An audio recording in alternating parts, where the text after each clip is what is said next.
இயேசுவே என்றும் என்னுடன் இருந்து என்னை நடத்துமையா, என்னை முழுவதும் உந்தன் பாதத்தில் அர்ப்பணித்தேனையா. கதறாதே மனமே என்றழைத்து தம் கைகளில் என்னை தாங்குகிறார்.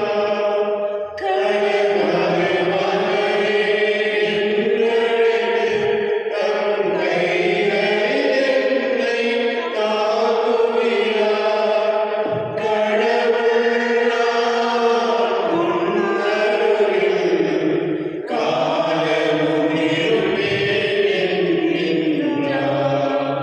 கடவுள் நான் உன்னருகில் காலமும் இருப்பேன் என்கின்றார். நாளிலும் தன் பணலை ஈந்தது கடவுள் நம் கடவுள் நமக்கு ஆசி அளிப்பாராக. தந்தை மகன் தூய ஆவியாரின் பெயராக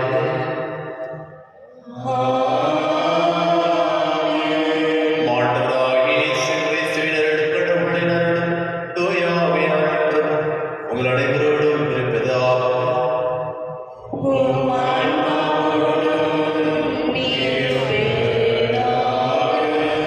ஆண்டவர் இயேசு கிறிஸ்துவில் மிகவும் பிரியமுள்ள சகோதர சகோதரிகளே, இன்று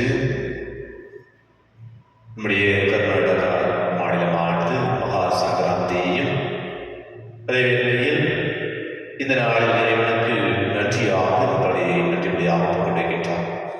வேளையில் திருமணியில் ஜே ஹென்றி ஜோசப் தன்னுடைய 52வது பிறந்த நாளை கொண்டாடி கொண்டிருக்கின்றார்கள். திபோரா தோரஸ் 8வது பிறந்த நாளை கொண்டாடி கொண்டிருக்கின்றார்கள். அதோடு இணைத்து மரிய சுசை ஆரோக்கிய மேரி, ஜிஎம் டேவிட் ஆரோக்கிய மேரி, பாப்பம்மா ஜோசப், முத்து லோகன் இவர்களுடைய ஆண்மனத்திற்காகவும் இறைவனுடைய நிறுத்தியை பாற்றிக் கொள்ள வேண்டுமென்றாலும் திருப்பதியில் சிறப்பாக ஜெபிப்போம். அன்பின் சகோதர சகோதரிகளுடைய மறை நிகழ்வுகளை கொண்டாட தகுதி பெறும் பாவங்களை ஏற்றுக்கொள்வோம். எல்லாம் இறைவனிடமும்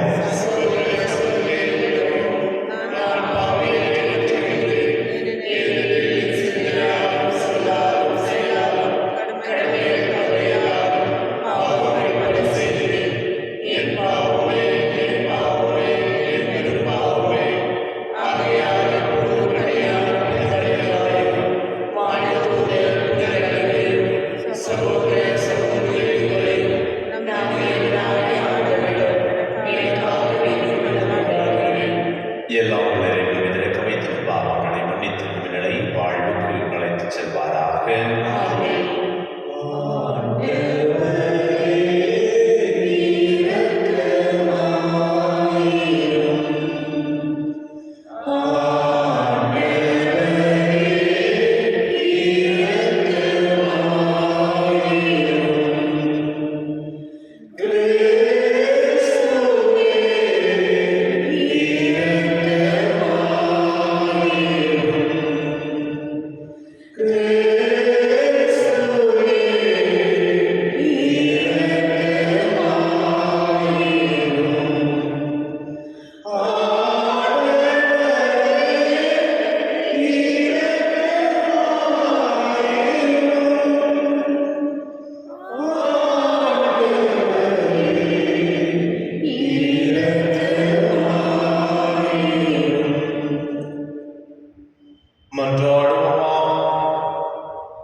ஆண்டவரே, மனிதருக்கு நன்மை பயக்கும் இடத்தில் விளைச்சலுக்காக நாங்கள் உமக்கு நன்றி செலுத்துகின்றோம். இவ்வுலகில் உமது மேலான பராமரிப்பினால் நீர் எங்களுக்கு போதுமான விளைச்சலை அளித்தது போல எங்கள் உள்ளமாகிய நிலத்தில் நீதி தளிர்விட்டு அன்பின் நற்கனிகளை விளைய செய்வீராக. உமோடு இறைவனாய் நெஞ்சம் வாழ்த்து ஆட்சி செய்கிறீர்கள். ஆண்டவர் உம் திருமகனுமாகிய இயேசு கிறிஸ்து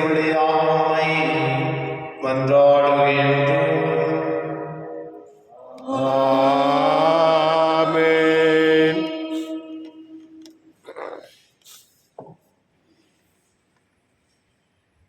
சாமுவேல் முதல் நூலிலிருந்து வாசகம். அந்நாள்களில் இஸ்ரவேலர் பெலிஸ்தியருக்கு எதிராக போர் தொடுத்து எபெனேசரில் பாளையம் இறங்கினர். பெலிஸ்தியரும் அபெக்கில் பாளையம் இறங்கினர். பெலிஸ்தியர் இஸ்ரவேலருக்கு எதிராக அணிவகுத்து செல்ல போர் மூண்டது. பெலிஸ்தியர் இஸ்ரவேலை முறியடித்து அவர்களுக்கு 4000 பேரை போர்க்களத்தில் வெட்டி வீழ்த்தினர். வீரர்கள் பாளையத்திற்கு திரும்பிய போது இஸ்ரவேலின் பெரியோர் கூறியது, இன்று பெலிஸ்தியரிடம் நம்மை ஆண்டவர் தோல்வியுற செய்தது ஏன்? ஆண்டவரின் உடன்படிக்கை பேழையை சீலோவில் நின்று நம்மிடையே கொண்டு வருவோம். அது நம்மிடையே வந்தால் நம் எதிரிகள் கையில் நின்று நம்மை காக்கும். ஆகவே வீரர்கள் சீலோவுக்கு ஆள்களை அனுப்பி கெருபுகளின் மீது வீற்றிருக்கும் படைகளின் ஆண்டவரது உடன்படிக்கை பேழையை அங்கிருந்து கொண்டு வர செய்தனர். ஏலியின் இரு புதல்வர்களான ஒப்னியும் பினகாசும் கடவுளின் உடன்படிக்கை பேழையோடு இருந்தனர். ஆண்டவரது உடன்படிக்கை பேழை பாளையத்திற்குள் வந்ததும் இஸ்ரவேலர் அனைவரும் நிலமே அதிரும் அளவிற்கு பெரும் ஆரவாரம் செய்தனர். அந்த ஆரவாரத்தை கேட்டதும் பெலிஸ்தியர் எபிரேயரின் பாளையத்தில் இப்பெரும் ஆரவாரமும் கூச்சலும் ஏன் என்று வினவினர். ஆண்டவரது உடன்படிக்கை பேழை பாளையத்தினுள் வந்துவிட்டது என்று அறிந்து கொண்டனர். அப்போது பெலிஸ்தியர் பேரச்சம் கொண்டு, கடவுள் பாளையத்திற்குள் வந்துவிட்டார், நமக்கு ஐயோ கேடு, இதற்கு முன்பு இப்படி நேர்ந்ததே இல்லை, நமக்கு ஐயோ கேடு, இத்துணை வலிமை மிகும் கடவுளிடமிருந்து நம்மை காப்பவர் யார்? இக்கடவுள்தான் எகிப்தியரை பாலை நிலத்தில் பல்வேறு வாதைகளால் துன்புறுத்தியவர். பெலிஸ்தியரே, துணிவு கொள்ளுங்கள், ஆண்மையோடு இருங்கள். எபிரியர் உங்களுக்கு அடிமைகளாக இருந்தது போல நீங்களும் எபிரியருக்கு அடிமைகளாக ஆகாதபடிக்கு ஆண்மையோடு போரிடுங்கள் என்றனர். பெலிஸ்தியர் மீண்டும் போர் தொடுத்தனர். இஸ்ரவேலர் தோல்வியுற அவர்களுள் ஒவ்வொருவனும் தன் கூடாரத்திற்கு தப்பி ஓடினான். அன்று மாபெரும் உயிர் சேதம் ஏற்பட்டது. இஸ்ரவேலருள் 30,000 காலாட்படையினர் மாண்டனர். கடவுளின் பேழை கைப்பற்றப்பட்டது. ஏலியின் இரு புதல்வர்கள் ஒப்னியும் பினகாசும் மாண்டனர். ஆண்டவரின் அருள்வாக்கு. இறைவா உமக்கு நன்றி. உங்கள் பதில். உமது பேரன்பை முன்னிட்டு ஆண்டவரே எங்களை மீட்டருளும். உமது பேரன்பை முன்னிட்டு ஆண்டவரே எங்களை மீட்டருளும். இப்பொழுது நீர் எங்களை ஒதுக்கி தள்ளிவிட்டீர், இழிவுபடுத்திவிட்டீர். எங்கள் படைகளுடன் நீர் செல்லாதிருக்கின்றீர். எங்கள் பகைவருக்கு நாங்கள் புறங்காட்டி ஓடும்படி செய்தீர். எங்களை பகைப்போர் எங்களை கொள்ளையிட்டனர். உமது பேரன்பை முன்னிட்டு ஆண்டவரே எங்களை மீட்டருளும். எங்களை அடுத்து வாழ்வோரின் பழிப்புக்கு எங்களை ஆளாக்கினீர். எங்கள் சுற்றுப்புறத்தாரின் ஏளனத்துக்கும் இகழ்ச்சிக்கும் எங்களை உள்ளாக்கினீர். வேற்றினத்தாரிடையே எங்கள் ஒரு பழி சொல்லாக்கினீர். ஏனைய மக்கள் எங்களை பார்த்து உமது பேரன்பை முன்னிட்டு ஆண்டவரே எங்களை மீட்டருளும். என் தலைவா, இழத்தேடும், ஏன் உலகின்றேன், விழித்தேடும். எங்களை ஒருபோதும் ஒதுக்கி தள்ளிவிடாதையும். நீர் உமது முகத்தை ஏன் மறைத்துக் கொள்கின்றீர்? எங்கள் சிறுமையையும் துன்பத்தையும் ஏன் மறந்து விடுகின்றேன்? உமது பேரன்பை முன்னிட்டு ஆண்டவரே எங்களை மீட்டருளும். ஹல்லேலூயா. ஹல்லேலூயா.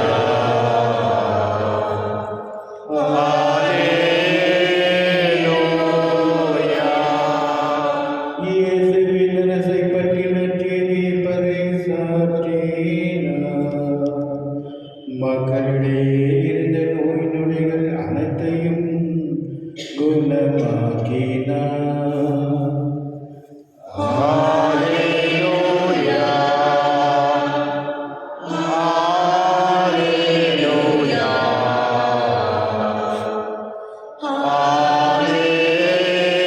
ஹல்லேலூயா.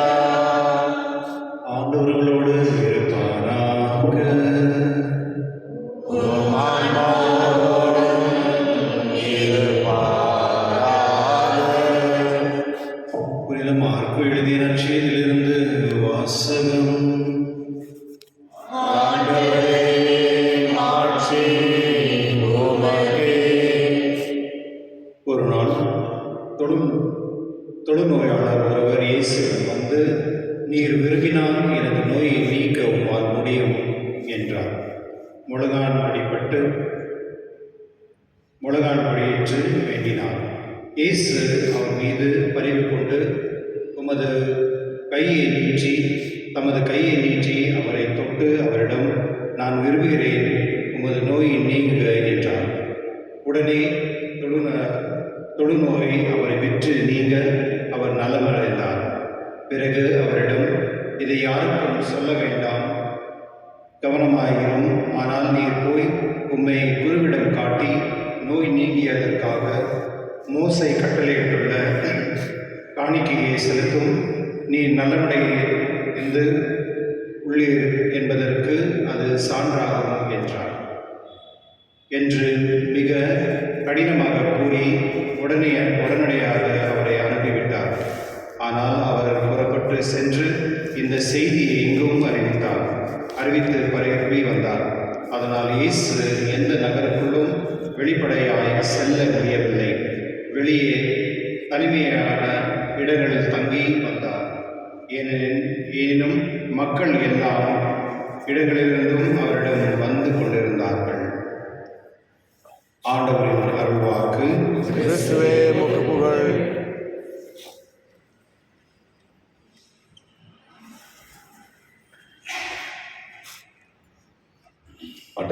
கிறிஸ்துவில் மிகவும் பிரியமுள்ள சகோதர சகோதரிகளே, இன்று நம் அனைவருமே இறைவனுக்கு நன்றி வழியாக கொண்டாடி கொண்டிருக்கின்றோம். இந்த நாளில் முதல் வாசகத்தில் நம்மை பார்த்தோம் என்றால் ஒரு மிகப்பெரிய போராட்டமானது நடைபெறுகின்றது. இஸ்ரேல் மக்கள் பெலிஸ்தீனிடம் இரண்டாவது முறை தோல்வி அடைவதை பார்க்கின்றோம். முதல் முறை தோல்வி அடைந்த பிறகு அங்கு அவர்கள் நினைக்கின்றார்கள், இந்த உடன்படிக்கை வேலையை நாம் கொண்டு சென்றால் கண்டிப்பாக நம்மை இந்த உடன்படிக்கை வேலை நமக்கு உதவி செய்து நமக்கு வெற்றியை அளிக்கும் என்று உடன்படிக்கை வேலை மீது கொண்டிருந்த நம்பிக்கையை நாம் வெளிப்படுத்துவதை பார்க்கின்றோம். இறுதியாக அவர்கள் தோல்வி அடைவதை பார்க்கின்றோம். இதைய முதல் வாசகத்தில் சில நேரம் நாமும் தேவையில்லாத காரியங்களுக்கு அதிக முக்கியத்துவத்தை கொடுத்து தேவையுள்ள காரியங்களுக்கு முக்கியத்துவம் கொடுக்காமல் பல நேரங்களில் இருக்கலாம். நம்முடைய வீட்டிலும் அநேக நேரம் திருவிவிலியம் இருக்கும். திருவிவிலியத்தை மிக பக்தியோடு பராமரிப்போம். ஆனால் பல நேரங்களில் மறந்து விடுவோம். அதில் இருக்கின்றதை வாசிக்க தவறிவிடுகின்றோம். சில நேரங்களில் நம்முடைய குடும்பத்தில் அநேக புனிதருடைய திருவுருவமானது இருக்கும். கடவுளை மறந்து புனிதர்களுக்கு அதிக முக்கியத்துவத்தை சில நேரம் கொடுத்திருக்கலாம் என்று நம்மை தான் இறைவன் கூறுகிறது.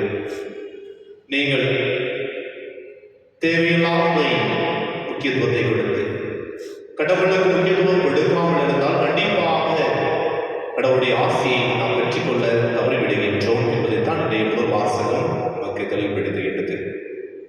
பல நேரம் நாம் கேட்டிருக்கலாம், எங்கெல்லாம் உடன்படிக்கை மேலே செய்தது அங்கெல்லாம் வெற்றி கிடைத்தது.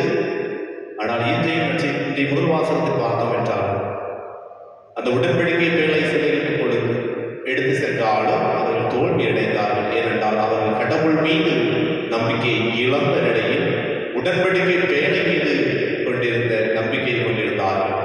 எனவேதான் அவர்கள் தோல்வி அடைந்தார்கள் என்பதை இன்றைய முதல் வாசகம் நமக்கு தெளிவுபடுத்துகிறது. நற்செய்தி வாசகத்தை பார்க்கின்றோம் என்றால் இந்த தொழுநோயாளர் ஆண்டவர் இயேசு கிறிஸ்துவின் மீது முழுமையான விசுவாசத்தை கொண்டிருந்தார். முழுமையாக விசுவாசித்து அவரிடம் தன்னையே தாழ்த்தி, நீர் விரும்பினால் எனது நோயை நீக்க உம்மால் முடியும் என்று முழுமையான விசுவாசத்தை கொண்டிருக்கின்றார். கடவுள் மீது, வெளி அடையாளத்தின் மீது அவர்கள் நம்பிக்கை வைக்கவில்லை. முழுமையான கடவுளுடைய வார்த்தை மீது, கடவுள் மீது முழுமையான நம்பிக்கை வைக்கின்றார். அவருடைய நோய் நீங்குகிறது. அன்புக்குரியவர்களே, நம்மை சொல்லித்து பார்ப்போம். நாம் யார் மீது நம்பிக்கை வைத்திருக்கின்றோம்? கிறிஸ்தவன் என்று சொல்லிவிட்டு, மார்க்கத்தை சொல்லிவிட்டு உலக காரியங்களுக்கு செல்கின்றோமா? அல்லது கிறிஸ்தவன் உண்மையான கிறிஸ்துவை உடையவர், கிறிஸ்துடைய வார்த்தையை வாழ்வாக்கி நம்முடைய வாழ்வில் வாழுகின்றோமா? ஆண்டவர் இயேசு கிறிஸ்துக்கு சாட்சிய மகளாக வாழுகின்றோமா? சற்று நம்மை நாமே சுற்றி பார்ப்போம். இன்றைய நாளில் திருப்பலின் வழியாக தூய ஆவியின் வல்லமையை கேட்போம். தூய ஆவியின் வல்லமையினால் அடையாளங்களாக இல்லாமல்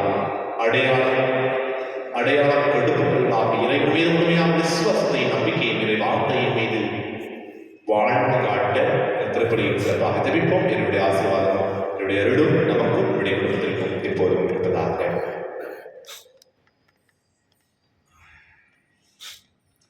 என்னை உன்னிடம் தந்தே என்னை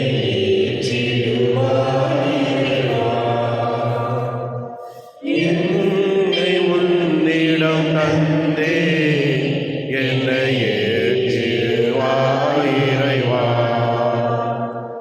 இருப்பதெல்லாம் கொடுத்து விட்டேன், உன்னை போல்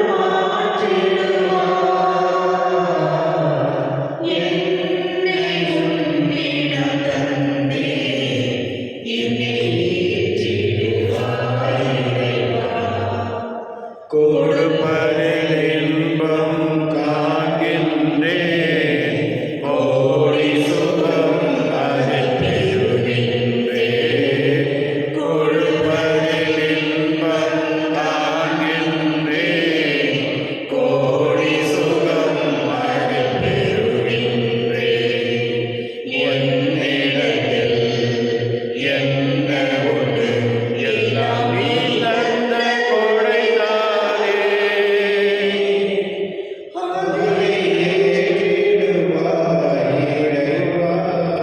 சகோதர சகோதரிகளே, உங்களுடைய மாணவர்களை எல்லாம் உள்ள தந்தையாகி இறைவனுக்கு ஏற்றதாபடி கொண்டாடுங்கள். ஆண்டவர் தமது பெயரின் புகழ்ச்சிக்காகவும் ஆட்சிக்காகவும் நமது நன்மைக்காகவும் புனித திராவையனத்து நலனுக்காகவும் உமது கையில் இருந்தவை ஏற்றுக்கொள்வாராக.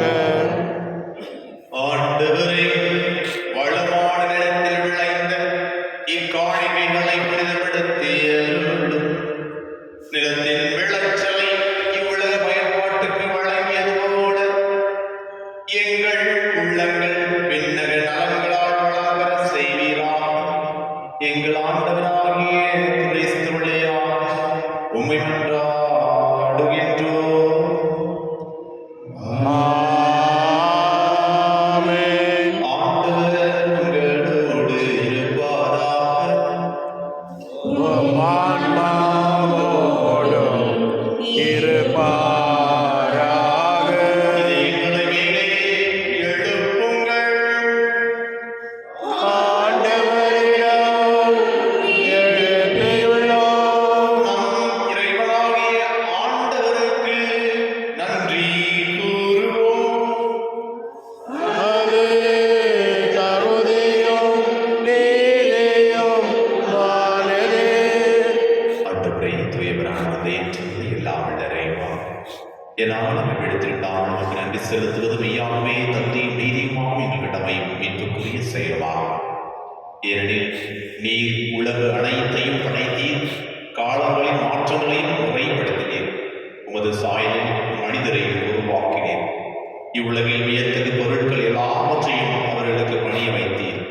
இவ்வாறு அவர்களது படைப்புகள் அனைத்து மீது பதிவாளர்களாக அச்சு செலுத்தவும், செயல்களின் மேன்மையைக் கண்டு உம்மை இடையராக புகழ் தேர்த்தவும் எங்கள் ஆண்டவராகிய கிறிஸ்து வழியாக செய்தருளினார்.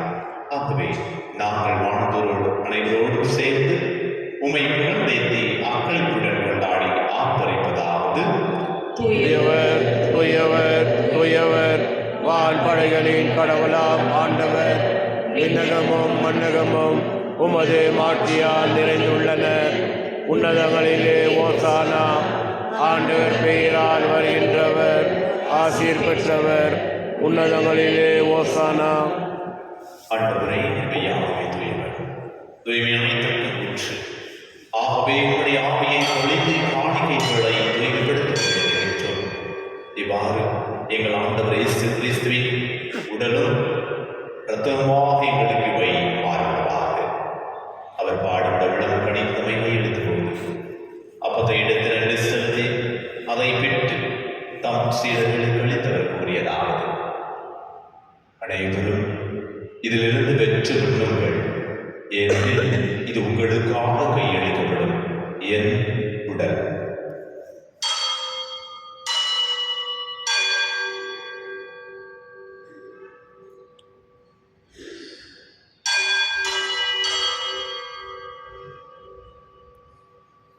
அவர் நம்மிடமிருந்து எழுதிய பின் கிண்ணத்தை எடுத்து மீண்டும் நன்றி கூறி தம் சீடர்களுக்கு அளித்தவர் கூறியதாவது: அனைவரும் இதிலிருந்து பெற்று பருகுங்கள், ஏனெனில் இது புதிய நிலையான உடன்படிக்கைக்குரிய ரத்தத்தின் கிண்ணம். இது பாவ மன்னிப்பு பெற்று உங்களுக்காக பலருக்காக சிந்தப்படும். இதை நினைவாக செய்யுங்கள்.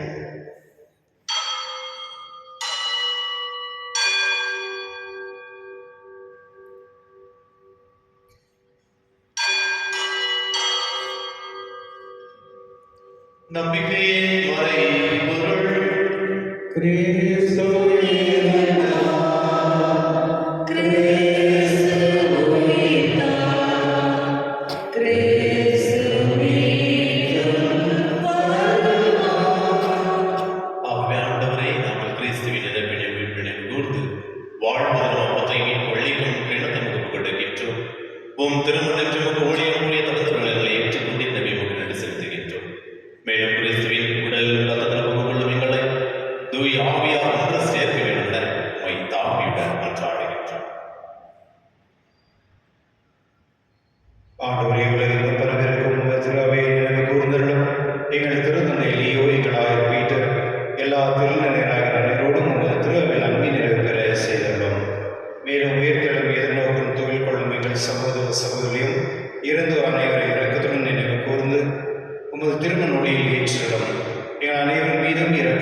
இவர் வழியாக இவரோடு எல்லாம் இறைவனாகிய தந்தையே, தூயாவியாரின் எல்லா புகழும் ஆட்சியும் என்றென்று உமக்கு உரியதே.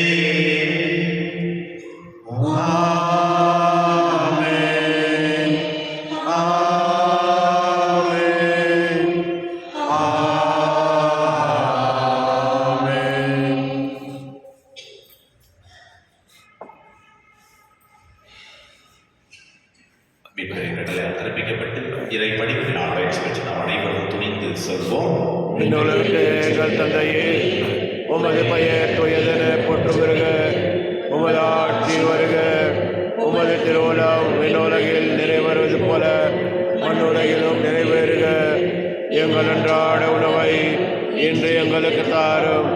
எங்களுக்கு எதிராக குற்றம் செய்வோரை நாங்கள் மன்னிப்பது போல எங்கள் குற்றங்களை மன்னியும். எங்களை சோதனைக்கு உட்படுத்தாதேயும், தீமையிலிருந்து எங்களை விடுவித்தள்ளும். ஆண்டவரே, தீமை அனைத்தில் விரதங்களை விடுவித்து எங்கள் வாழ்நாளில் அமைதியை கடைபிடித்தருளும் என்று ஆடுகின்றோம். உமது இரக்கத்தின் உதவியால் நாங்கள் பாவத்திலிருந்து எப்போதும் விடுதலை பெற்று யாதொரு கலக்கமின்றி நலமாயிருக்குமாக நாங்கள் எதிர்நோக்கிருக்கும் பேரிடத்திற்காகவும் இமைப்பதாக இயேசு கிறிஸ்துவின் வருகைக்காக காத்திருக்கின்றோம். ஏனெனில் ஆட்சியும் வல்லமையும் ஆட்சியும் என்னென்று உமது. ஆண்டவரே இயேசு கிறிஸ்துவே, அமைதியை உங்களுக்கு விட்டு செல்லுகின்றேன், என் அமைதியை உங்களுக்கு அழைக்கின்றேன். திருக்குறளுக்கு எழுந்தீரே, எங்கள் பாவங்களை பாராமல் உமது திரு அவையின் நம்பிக்கையை கண்டோக்கி உமது திரு உள்ளத்திற்கு ஏற்ப அமைதியையும் ஒற்றுமையையும் அளித்தருள்வீராக என்றென்று வாழ்ந்து ஆட்சி செய்கின்றவர் நீரே. ஆமென். ஆண்டவருடைய அமைதி உங்களோடு என்று விரும்புவதாக. உம் ஆன்மாவோடும் இருப்பதாக. ஒருவருக்கு ஒருவர் அமைதியை பெற்றுக் கொள்வோம்.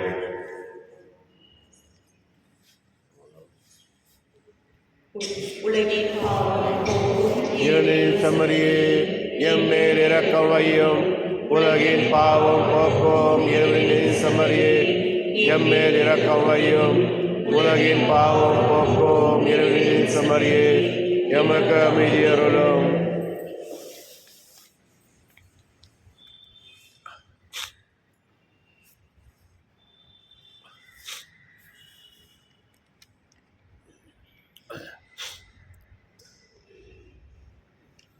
இதோ இறைவனின் செம்மறி, இதோ உலகின் பாவங்களை போக்குவர். செம்மறி விருந்துக்கு அழைக்கப்பட்ட அனைவரும் பேர் பெற்றோர்.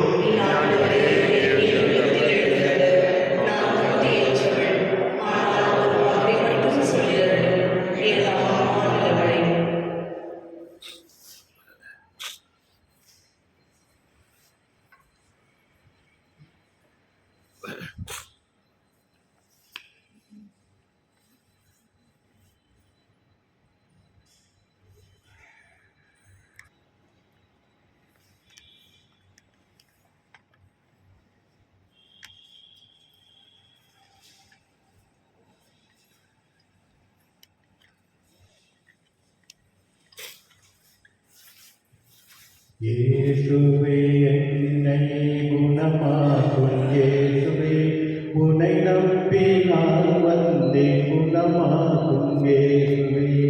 இயேசுவே என்னை குணமாக்கும் இயேசுவே, உன்னை நம்பி நான் வந்தேன், குணமாக்கும் இயேசுவே. தாவீது குமாரா என்னே சொன்னாரா, உன் கைகள் பட்டாலே போதுமே. தாவீது குமாரா என்னே சொன்னாரா, உன் கைகள் பட்டாலே போதுமே. என் பாவம் போக்கி ஒரு பார்வை அளித்து நிலையான சுகம் தாரும் இயேசுவே.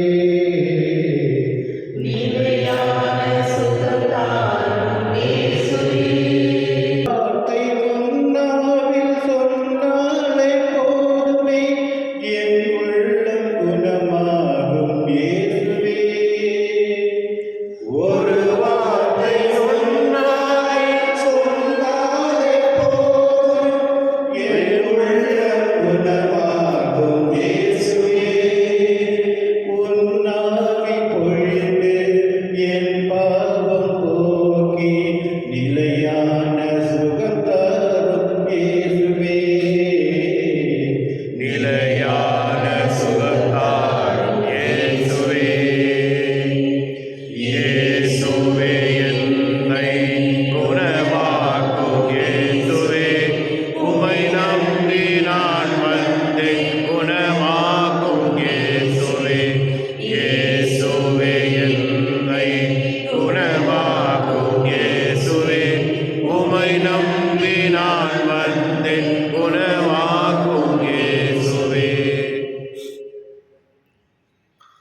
ஆண்டவரே, உம் செயல்களின் பணியால் பூவுலகம் நிறைவடைகிறது.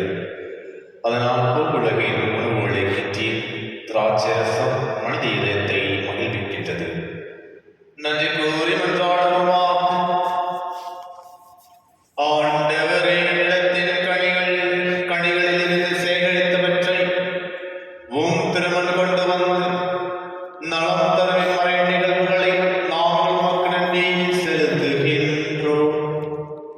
அதனால் எங்களில் செயல்படும் இம்மறைபொருளின் ஆற்றலால் இன்னும் மிகுதியாக நலன்களை பெற்றுக் கொள்ளும் தகுதி பெறவர்கள் புரிவீராக. எங்கள் ஆண்டவராகிய கிறிஸ்து வழியாக உம்மை மன்றாடுகின்றோம். ஆமென். இன்று தன்னுடைய பிறந்த நாள் 52வது பிறந்த நாளை கொண்டாடி கொண்டிருப்பவர்களுக்காகவும் 8வது பிறந்த நாளை கொண்டாடி கொண்டிருக்கிறவர்களுக்காகவும் ஜெபிப்போம். அதே வேளையில் இந்த உலகத்தில் வாழும் ஒவ்வொரு விவசாயிகளை காத்து வழிநடத்த வேண்டுவதற்காகவும் அனைவரும் சேர்ந்து உதவிடுமாக ஜெபிப்போம். பின்னுடையில் இருக்கிற தந்தையே, உமது பெயர் தூயதென போற்று வருக. உமது ஆட்சி வருக. உமது திருவுளம் விண்ணுலகில் நிறைவேறுவது போல மண்ணுலகிலும் நிறைவேறுக. எங்கள் அன்றாட உணவை இன்று எங்களுக்கு தாரும். எங்களுக்கு எதிராக குற்றம் செய்வோரை நாங்கள் மன்னிப்பது போல எங்கள் குற்றங்களை மன்னியும். எங்களை சோதனைக்கு உட்படுத்தாதையும் தீமையில் எங்களை விடுவித்தள்ளும். நம்முடைய பங்கில் இருக்கிற ஒவ்வொரு கணவன் மற்றும் மனைவிக்கும் இறைவனால் அளவுடன் உள்ள சிறதை கொடுக்க வேண்டுவதற்காகவும் இறை அன்னை உணவுகளுக்காக ஒரு நாள் பற்றி பேச வேண்டுவதற்காகவும் அந்த அனைவரும் சேர்ந்து ஜெபிப்போம். அருள் நிறைந்த வரையை வாழ்க.